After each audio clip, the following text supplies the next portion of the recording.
हा श्रेयवादाची लढाईच नाही, लाडक्या बहिणीला सन्मान देण्याची लढाई आहे। बघा, जेव्हा ही लाडकी योजना घोषित केली तेव्हा शरद पवार साहेबांच्या कन्या सुप्रियाताई काय बोलल्या होत्या, 1,500 काय होते। तेव्हा मी पण सभागृहात या विषयावरती बोललो होतो। हे 1,500 रुपये त्या बहिणीसाठी नाही की जी बहीण मुंबईमध्ये ताज हॉटेलला 1,500 रुपयाची कॉफी पिते।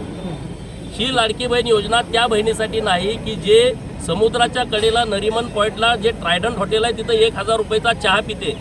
जी बहीण तिच्या काकेमध्ये 1.5 लाखाची पर्स घेऊन फिरते, जिच्या डोळ्यावरती 2 लाखाचा गॉगल असतो, पायात 50-60 हजार रुपयाचं सँडल असते, त्यांच्यासाठी लाडकी बहीण योजना नाही। त्यांना त्याची किंमत पण वाटणार नाही। ही लाडकी बहीण योजना त्यांच्यासाठी आहे की जी बहीण 8 दिवस झालं ताप आलाय, तिच्या अंगामध्ये कणकणी आहे, ती अंतुरणाला खिळून आहे, तिचं तोंड कडू झालंय, तिला गाठ जात नाही, परंतु 50 रुपये तिच्याजवळ नाहीत म्हणून ती दवाखान्यात जात नाही, तिच्यासाठी लाडकी बहीण योजना आहे।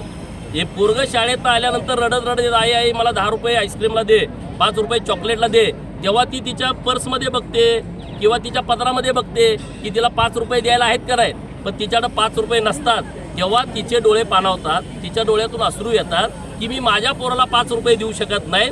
या बहिणीसाठी लाडकी बहीण योजना आहे। त्यामुळे ती श्रेयवादाची योजना नाही आहे। आमच्या सरकारने ती योजना आणलेली आहे, ती महाराष्ट्रातल्या लाडक्या बहिणींचा सन्मान देणारी, त्यांचा स्वाभिमान जपणारी ही योजना आहे। त्यामुळे श्रेयवादाचा अजिबात प्रश्न नाही।